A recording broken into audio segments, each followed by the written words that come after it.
Bonjour à tous, je suis Gabrielle de Le Chien Autrement, éducatrice et comportementaliste canin. Aujourd'hui, on se retrouve sur une vidéo donc pour parler du calme chez le chien et surtout comment faire pour avoir un chien calme au quotidien. Donc il faut savoir que le calme, c'est pas forcément quelque chose que le chien a de naissance, bien souvent au contraire, comme ils sont jeunes, on va avoir des excitations et nous en tant qu'humains, sans forcément le faire exprès, on va renforcer ces excitations. Il faut savoir également que suivant l'âge de l'individu, donc par exemple un chien de 1 an, eh bien ça va beaucoup jouer, c'est-à-dire que mon chien de 1 an par rapport à un chien qui a déjà 9 ans, 10 ans, l'excitation et le calme au quotidien ne sera pas du tout la même parce qu'on sera sur un individu qui aura des comportements juvéniles. Donc il y a l'âge à prendre en compte pour pouvoir travailler le calme chez notre chien. Il y a également les compétences de l'individu propre, donc c'est-à-dire qu'on va avoir un chien qui ne va pas forcément être autant capable de progresser aussi vite qu'un autre individu. Je ne sais pas, par exemple Sacha progressera peut-être plus vite que Max, mais Max progressera peut-être plus lentement que Nina, par exemple. Voilà, ils ont chacun leur façon de fonctionner, ils ont chacun leur capacité de raisonnement, capacité d'autocontrôle face à telle situation. Et donc, tous les entraînements que je vais vous donner à faire tout à l'heure, on en rediscutera bien sûr avant que je vous propose les entraînements à faire. Il faudra les faire en prenant bien compte des capacités d'autocontrôle de votre chien. Si je force un exercice que mon chien échoue, ce que mon chien savait faire, il n'arrivera plus à y faire parce qu'il sera dans l'erreur et donc il sera dans l'incompréhension totale. Puisqu'on ne renforce rien, le chien il est puni tout le temps, au bout d'un moment il va finir par se renfermer et ne plus rien proposer. Donc voilà, ça serait important de bien prendre en compte les capacités de votre chien en termes d'autocontrôle, mais de capacité donc à s'auto-gérer dans une situation excitante, frustrante, énervante ou autre. Donc on va avoir ça à faire attention. On va également avoir à faire attention à la race et à la lignée de votre chien, c'est-à-dire que si la génération précédente de la lignée de votre chien sont sélectionnés pour être des chiens vifs, des chiens toniques, notamment pour le chien de travail, donc par exemple un Malinois de Mordant ou même un Jack Russell, un chien de chasse, ou voilà, qui va être sélectionné pendant des années pour son tempérament actif et pour ses capacités à, on va dire, à foncer, en fait, à y aller au taquet. Dès qu'il y a quelque chose, paf, j'y vais, je me lance sans forcément réfléchir. Si la lignée a été sélectionnée pour ça, ça va être plus compliqué sur cet individu-là de travailler le calme. Il faut aussi le prendre en compte. On va parler également de développement, parce que le développement chez le chien a énormément d'importance, c'est-à-dire qu'un chien qui a été élevé dans des conditions où il a été surstimulé, c'est-à-dire un chiot par exemple, j'ai eu des personnes qui m'ont amené un husky de 6 mois qui était complètement ingérable et la personne ne comprenait pas parce qu'elle faisait 6 heures de balade et de course par jour et le chiot était toujours excité. Parce qu'en fait, cette personne-là a surstimulé son chiot et lui a appris qu'en fait, lui a appris à être excité. Il l'a conditionné à être dans l'excitation totale. En fait, le chien a de l'adrénaline. Dès qu'il y a quelque chose qui se passe, wow, il se passe quelque chose, le chien est à 100% avec. On va avoir des chiens également qui ne savent pas s'ennuyer parce qu'on les met tout le temps en action. Donc voilà, le développement du chien, ce que vous avez fait de votre chien dans son jeune âge va être très très important par rapport à son comportement que vous aurez plus tard lorsqu'il sera grand. Donc c'est important de bien considérer maintenant qu'un chiot ça doit dormir, qu'un chiot ça doit se reposer, ça doit faire des activités calmes, qu'il faut avoir une balance entre l'activité physique, activité active, on va dire, par exemple courir, jouer, etc. et l'activité mentale qui va être l'activité passive d'enrichissement, on va dire, où le chien va faire une activité calme qui va l'occuper, qui va le fatiguer tout autant si ce n'est plus, mais en renforçant le calme à l'inverse.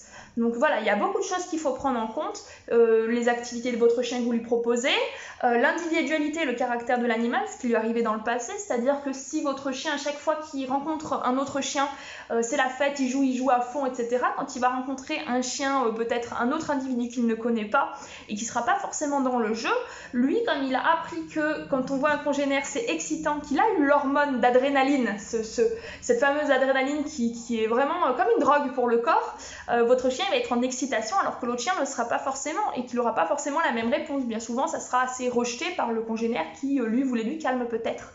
Donc, il faut faire attention également à ce que vous proposez à votre chien. Si dans le bureau, moi, ici c'est le bureau, je vais jouer à fond avec Sacha, je vais jouer à la corde, à chaque fois qu'on va dans le bureau, je vais jouer à donf avec lui.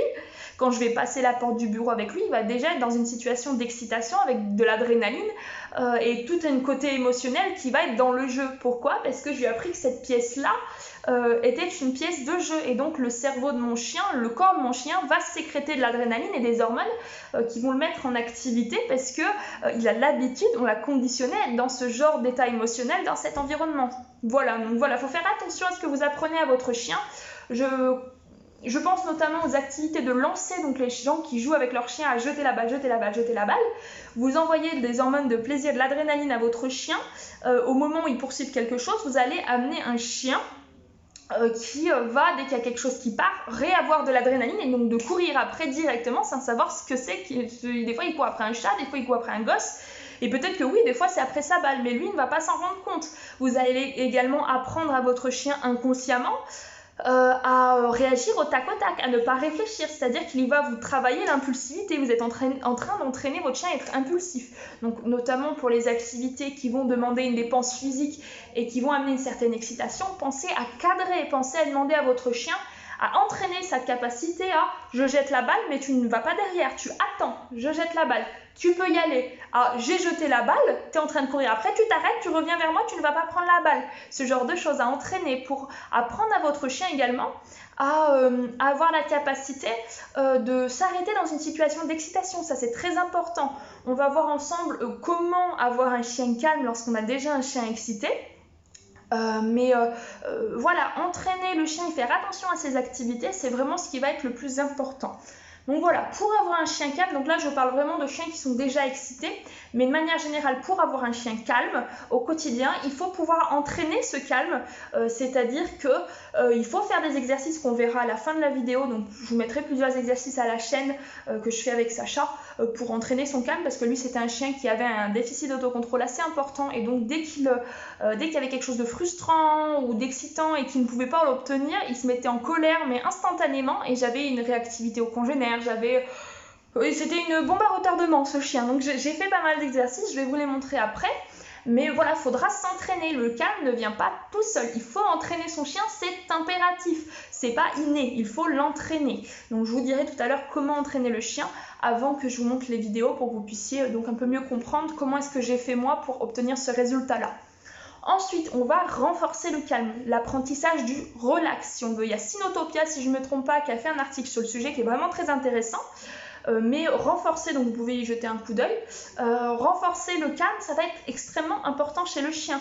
Plus je donne de plaisir quand mon chien est excité, notamment dans les jeux de balles, dans les jeux... attention, je ne dis pas qu'il ne faut pas jouer à des jeux de lancer, je dis qu'il faut pouvoir les contrôler. Hein. Si vous apprenez à votre chien à se contrôler face à ce genre d'activité-là, ça sera que plus enrichissant pour lui. D'ailleurs, quand on a un chien qui fait de la prédation, je ne peux pas me permettre d'aller trouver le premier chat dehors, de faire le tour 20 fois du quartier jusqu'à trouver un chat. On travaille sur une activité de lancer pour que le chien soit capable de se contrôler quand il y a quelque chose qui ressemble, donc un chat qui passe par exemple. Donc voilà, non, il ne faut pas interdire l'activité de lancer, mais il faut savoir la cadrer suivant l'individu qu'on a face à nous pour pas créer une sorte de toc ou de dépendance face à cette activité-là. Mais voilà, il faut savoir renforcer le calme. Si moi je renforce l'excitation, je vais avoir un chien qui va être plus à même à être excité puisque ça lui procure du plaisir. Et à l'inverse, si moi je renforce, j'amène du plaisir, que ce soit par la friandise ou autre, hein, donc pas d'activité de jeu parce que vous allez enclencher une excitation, c'est l'excitation qui va être renforcée, donc le mieux c'est quand même une friandise. Mais si à chaque fois vous voyez votre chien qui est couché, qui est calme, qui fait rien, qui a la tête dans les étoiles, par exemple il est assis, il regarde comme ça, il est tranquille, il fait rien, et vous allez tout doucement, sans faire de bruit, vous sortez une petite friandise que vous avez prévue parce que s'il entend le sachet, il va se lever, il sera excité, et là ça sert à rien de la donner la friandise parce que votre chien il va être récompensé par son excitation, pardon. Ça servira à rien, donc il faut bien l'avoir dans votre poche. Une friandise à faible valeur, donc peu odorante, voilà, un petit bout de gâteau pour chien, voilà, un truc banal. Vous lui posez entre les pattes et vous partez. Si votre chien vous suit, on l'ignore, on fait comme s'il n'était pas là. Mais voilà, ce genre de travail-là va vous permettre d'avoir un chien qui va présenter de plus en plus de situations de calme au quotidien parce que c'est payant. Et c'est même pas le chien qui va se dire « Waouh !» si je reste couché, je vais avoir une friandise. Ils peuvent se le dire si vous le récompensez à chaque fois qu'il se couche, donc il faut bien laisser un laps de temps avant de récompenser, à peu près 1 heure. Mais pour pas que ça soit un faux calme, parce que le chien sait très bien se coucher et faire genre qu'il est calme alors qu'il est tout content de bientôt avoir sa friandise. Non, on va renforcer vraiment le moment de calme et c'est le cerveau du chien qui va se dire j'ai du plaisir j'ai un plaisir qui arrive au moment où je suis calme et posée. Donc ce cerveau de votre chien va amener le comportement de calme et l'émotion, enfin l'état émotionnel du calme à se reproduire de plus en plus. Donc voilà, c'est intéressant de vraiment renforcer le calme et ne pas hésiter à récompenser notre chien lorsqu'il est calme. Voilà du coup pour ça, donc vous avez tout un article sur Cynotopia si je ne me trompe pas, j'essaierai de vous le mettre dans la description pour que vous puissiez y accéder plus facilement.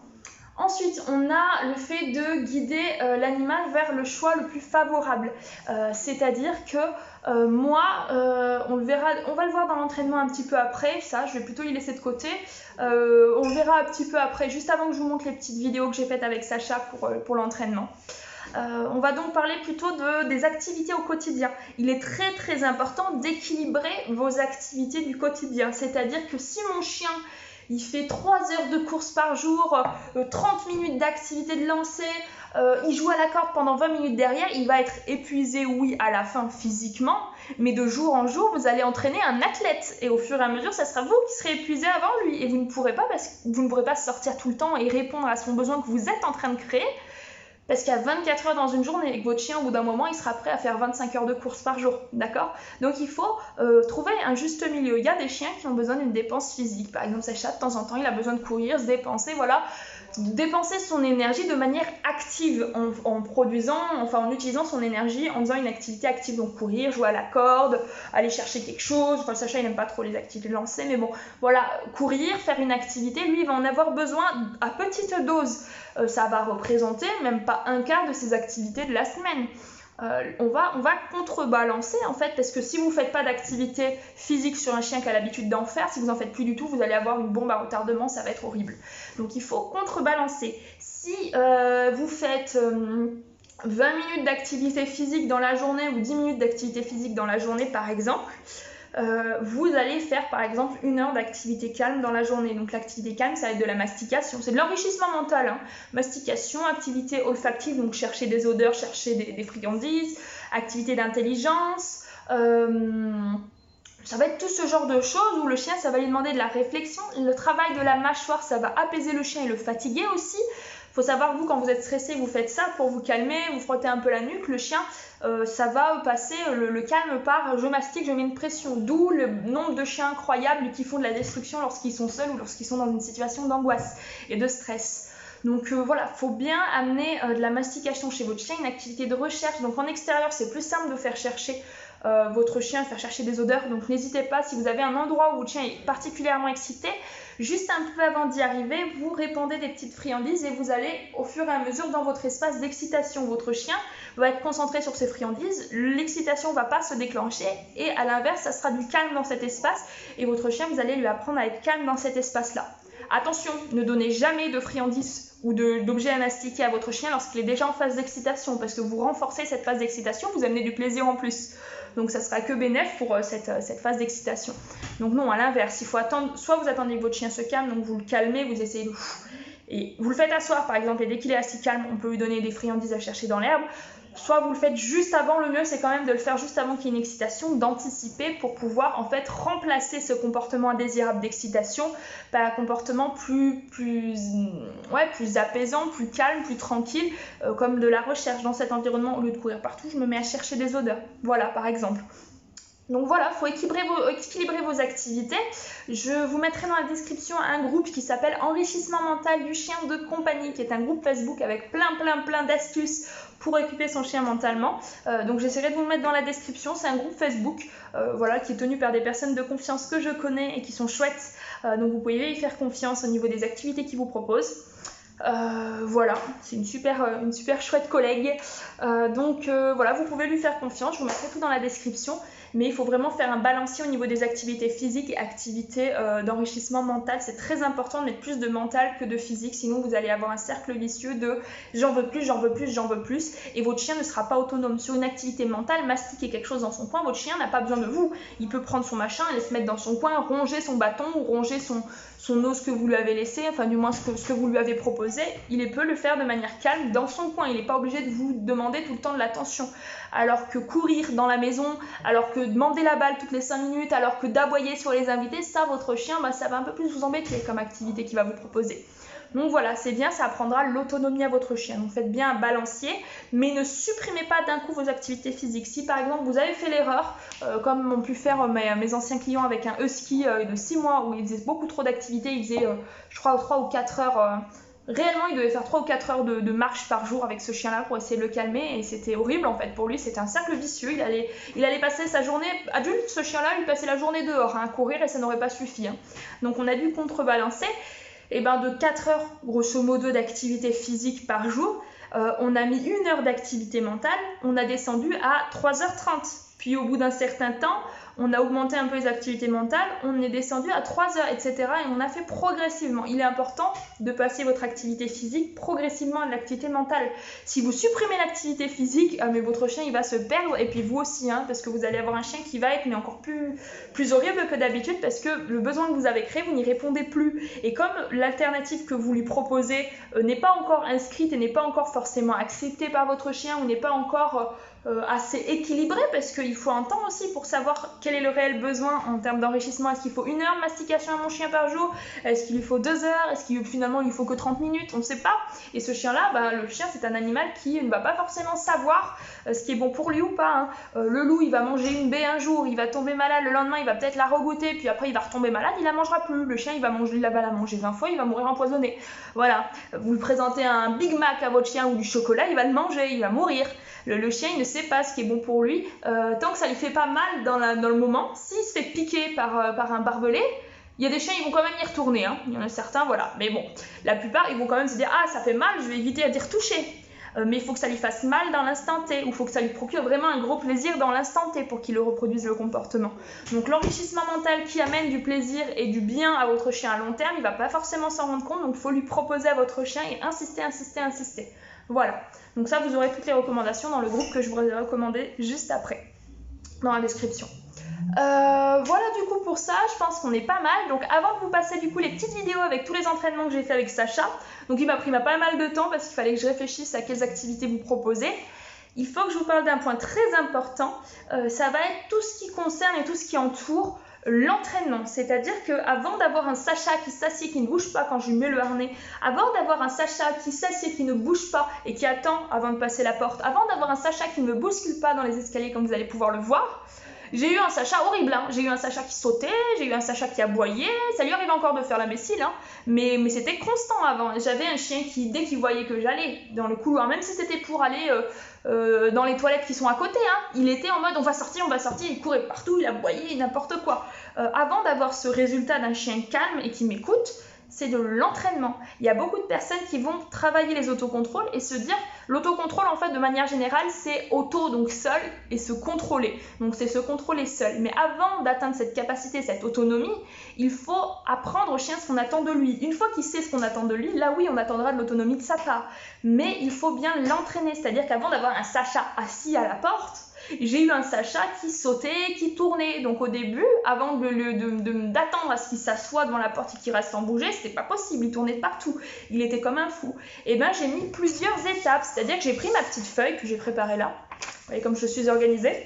J'ai noté, je veux un chien assis devant la porte. Je sais qu'actuellement ce n'est pas possible, mon chien n'est pas en capacité de faire le dernier niveau que j'ai prévu pour lui. Donc qu'est-ce que je vais pouvoir lui demander? Eh bien je vais pouvoir lui demander d'être debout mais calme devant la porte. Ça c'est une étape inférieure. Donc voilà, debout et calme devant la porte.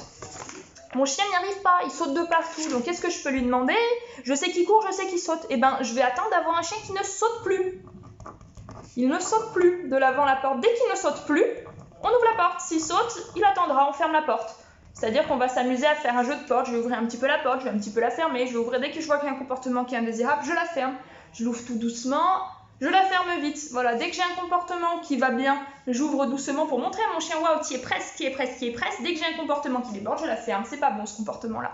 Et si mon chien insiste ou ou va continuer sa connerie à sauter sur la porte, c'est soit que j'ai un niveau qui est trop au-dessus, donc c'est-à-dire si je lui demandais à mon chien de rester debout, calme, et qu'il n'y arrive pas, donc soit j'ai un niveau qui est trop élevé pour ce que mon chien est capable de faire, soit c'est simplement, et donc dans ce cas-là je passe sur une étape antérieure plus facile, donc un niveau plus simple, soit c'est simplement qu'il faut montrer à notre chien que c'est un comportement qui est indésirable. C'est-à-dire que si mon chien va, par exemple quand je prends ma gamelle, avancer un petit peu le nez, je vais lever la gamelle pour lui dire non, t'avances pas ton nez. Il l'avance pas, je la redescends, il réavance, hop, je relève la gamelle.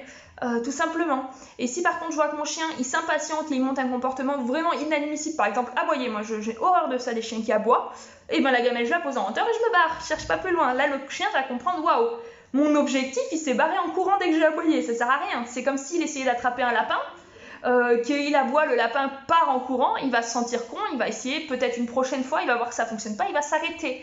Si par contre vous restez buté et que vous ne faites rien malgré que votre chien aboie, malgré que vos chiens énervent, vous passez pas une étape inférieure ou vous ne punissez pas assez, entre guillemets, c'est la punition négative, donc c'est-à-dire qu'on retire quelque chose d'agréable, donc il n'y a pas de douleur chez le chien, ça va vraiment amener une sorte de frustration qu'il ne faut pas qu'elle soit trop grosse, c'est pour ça qu'on passe à une étape inférieure si jamais. Votre chien il va rien comprendre hein, si vous ne lui donnez pas de limite. Donc soit je donne une limite et mon chien arrive à la respecter parce que je vois qu'il progresse, soit je vois que mon niveau, ce que je demande à mon chien est trop dur et dans ce cas-là je demande quelque chose de plus simple à mon chien. Donc n'hésitez pas à vous faire une petite liste. Et puis surtout, n'attendez pas à ce que votre chien sache faire ce que vous attendez de lui. Si vous ne lui demandez pas, si vous ne lui montrez pas ce que vous voulez de lui, il ne saura pas le faire. C'est-à-dire qu'une fois que j'ai un chien qui est capable de rester calme devant la porte, j'ai sélectionné mon comportement en ouvrant ou en fermant la porte suivant ce qu'il me propose. Et bien là, je vais pouvoir lui demander quelque chose de plus intéressant. Donc, c'est-à-dire, je vais pouvoir commencer. Là, tu arrives à être calme devant la porte. Mais moi, j'aimerais que tu sois assis. Donc, je vais pouvoir demander à mon chien de s'asseoir et d'attendre. Comme vous allez voir sur Sacha, je lui fais ça pour lui dire d'attendre. Voilà, tout simplement. Je vais demander à mon chien de s'asseoir et d'attendre. Au début, je le conditionne, je lui apprends. Donc, je lui demande. Progressivement, mon chien il va en prendre l'habitude et là on pourra attendre à ce que ce soit un automatisme. Et de temps en temps, ça reste un chien, c'est pas une table, hein, c'est un être vivant, donc il y a des fois, il a plus envie de sortir que d'autres. Des fois, Sacha il est chiant, hein, quand il a pas fait ses 1 heure de balade par jour, parce que là par exemple je suis en vacances, du coup on fait des sorties mais on en fait moins parce que d'habitude on sort des fois 3 heures dans la journée parce qu'on a 3 clients, un chien à faire. On a 3 chiens à rééduquer et donc il fait 3 heures de balade. Lui ça lui fait bizarre une semaine sans grosse balade, quoi, qu'on en fait de temps en temps mais pas tous les jours.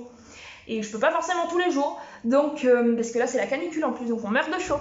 Donc ce n'est pas forcément possible, et dans ce cas-là, j'ai un chien qui est plus excité, qui est un peu plus chiant, et bien donc je vais retravailler mon autocontrôle. Et comme je sais qu'il sait pertinemment ce que j'attends de lui, mais que c'est juste que là, il en a marre, il a pas envie, et bien je retravaille, mais cette fois-ci sans lui donner de directive. Je lui donnerai une directive que si je vois vraiment qu'il patauge et qu'il n'y arrive pas. Mais avant ça, je lui ai appris les choses. Vous ne pouvez pas demander à l'espèce qui n'est pas la même que la vôtre de connaître c'est pas médium un chien, il peut pas savoir à l'avance ce que vous désirez de lui, ce que vous attendez de lui, si vous ne lui expliquez pas, il ne lit pas dans les pensées votre chien, d'accord, il n'a pas les mêmes codes. Je vois mon chien monter sur la table, manger dans une assiette, pour moi c'est inadmissible, c'est pas bon, c'est pas cool, parce que dans mes codes, personne ne monte sur la table de pieds joints pour aller me bouffer dans l'assiette, d'accord, le chien n'a pas à le faire dans mes codes d'humain. Mais le chien, lui, il y a un truc sur la table, allons-y, il n'a pas ces règles-là.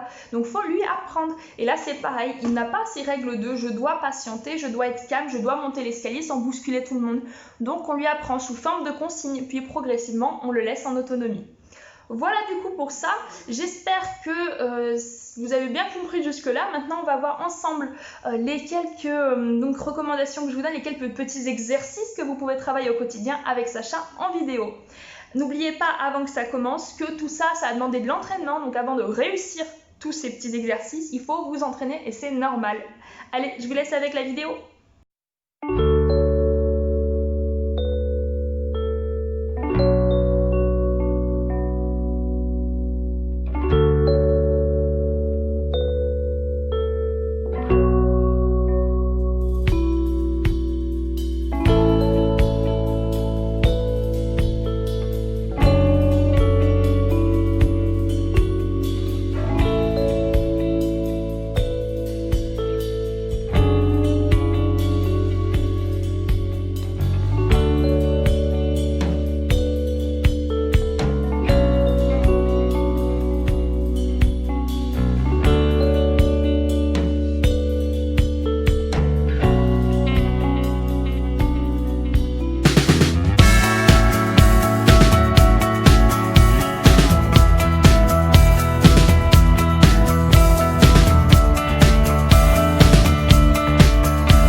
donc ça aurait été même une grande vidéo par rapport à d'habitude. Donc vous avez eu toutes les recommandations pour avoir un chien calme au quotidien. Travaillez-y, vous allez y arriver. Si jamais vous voyez que votre chien, malgré tous ces conseils, n'y arrive pas et que vous pataugez, vous ne vous en sortez pas, peut-être que votre chien a un problème un peu plus profond. Il existe un trouble du développement qui s'appelle le syndrome d'hyperactivité-hypersensibilité. Ça se traduit par un chien qui est constamment excité, qui dort très très peu si ce n'est pas du tout. Qui va passer d'une activité à une autre sans phase de calme et d'apaisement entre deux, qui peut aller jusqu'à se noyer parce qu'il ne sait pas où sont les limites de son corps, c'est-à-dire qu'il va s'arrêter uniquement quand c'est son corps qui lui dit c'est bon là j'en peux plus, et paf on a un chien qui tombe de lui-même et qui est épuisé en fait. Voilà, on a des chiens qui sont atteints d'un trouble du développement qui s'appelle le syndrome d'hyperactivité-hypersensibilité. Et dans ce cas-là, si jamais vous avez quelconque... j'ai pas encore fait de vidéo sur le sujet, si jamais pendant que vous voyez la vidéo, j'en ai fait une, je vous la mettrai en description. Si elle n'y est pas, c'est que je n'en ai pas fait. N'hésitez pas à me demander en commentaire si jamais vous voyez qu'elle n'apparaît pas, ça m'arrive d'oublier. Voilà, et bien si jamais vous avez ce genre de problème chez votre chien, vous voyez que malgré les exercices que vous avez fait ça fonctionne pas, que vous êtes allé voir des éducateurs que ça ne fonctionne pas, et bien peut-être qu'il serait bien d'aller voir un vétérinaire comportementaliste pour qu'il vous diagnostique si votre chien est atteint de ce trouble du développement ou non.